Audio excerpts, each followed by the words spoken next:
Boys, आज का हमारा टॉपिक है block of elements and transition elements. अभी तक हम डिस्कस कर चुके हैं इस यूनिट में। यूनिट का नाम है periodic table and periodicity of properties.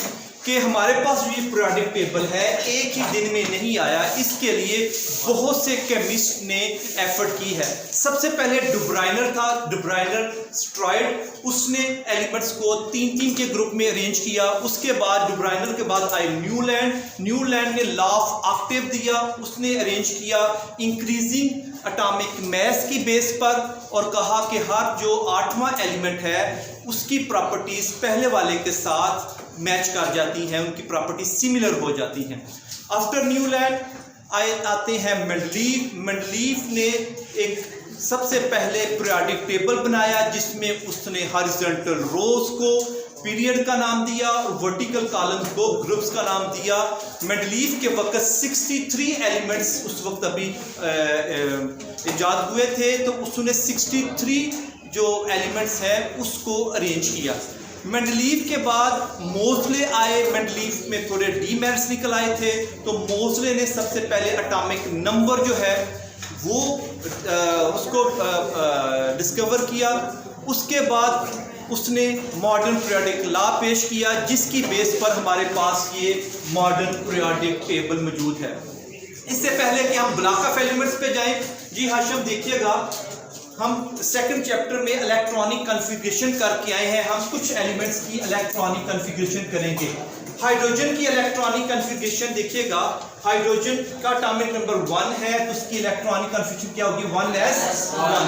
Ji Hashim, lithium की क्या होगी बेटा? 1s2 and 2s1। और अगर मैं सोडियम जिसका एटॉमिक नंबर 11 है उसकी इलेक्ट्रॉनिक कॉन्फ़िगरेशन प्लीज कीजिएगा, क्या होगी? 1s2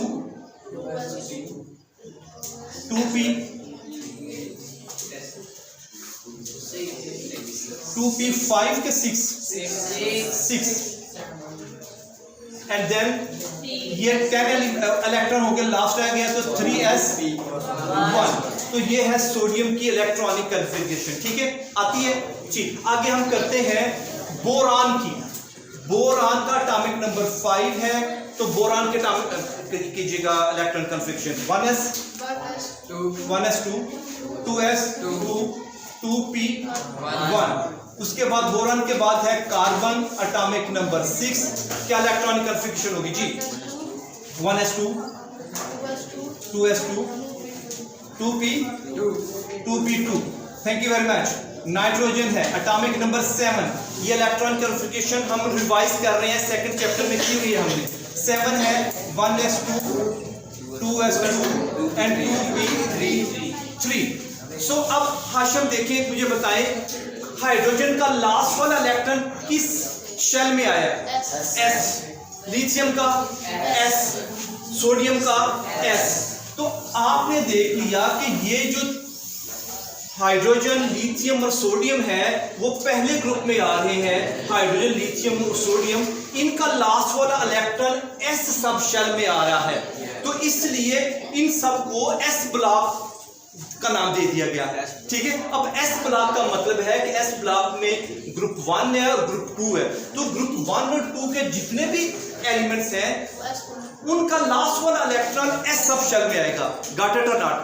ठीक है, same is the case. Boron का लास्ट वाला इलेक्ट्रॉन कहाँ आया? p। कार्बन का लास्ट वाला इलेक्ट्रॉन p सब शेल में। नाइट्रोजन का p।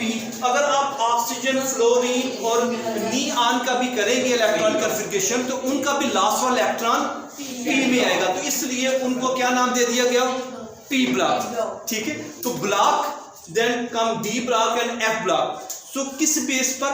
उनकी जो इलेक्ट्रॉनिक कॉन्फ़िगरेशन है उस बेस पर हमने जो पीरियोडिक टेबल है उसको 4 ब्लॉक्स में तकसीम कर दिया गया है। ठीक है, गॉट इट? ठीक है, इसकी डेफिनेशन देखते हैं। On the basis of the completion of particular subshells, elements with similar subshell, जिनकी सबशेल कॉन्फ़िगरेशन सिमिलर थी, उनको हमने क्या कर दिया है? एक ब्लॉक में रेफर कर दिया है और वो बन गए block of element. So S block of elements, D block of element, P block of element and F block of element. Got it? Okay, next is ये जो डी ब्लॉक है, इसको एक सेपरेट नाम दे दिया गया है केमिस्ट ने, उनको नाम दे दिया गया ट्रांजिशन एलिमेंट्स का। वेरी सिंपल, जो डी ब्लॉक है अगर उसमें हम देखें कि ग्रुप्स कहाँ स्टार्ट हो रहे हैं 3 से लेकर 12 तक, और अगर हम पीरियड की बात करें तो 4, 5, 6 पीरियड्स उसमें शामिल हो जाते हैं, ठीक है। So these R block of elements and transition elements. Hope you people have got it. Thank you very much.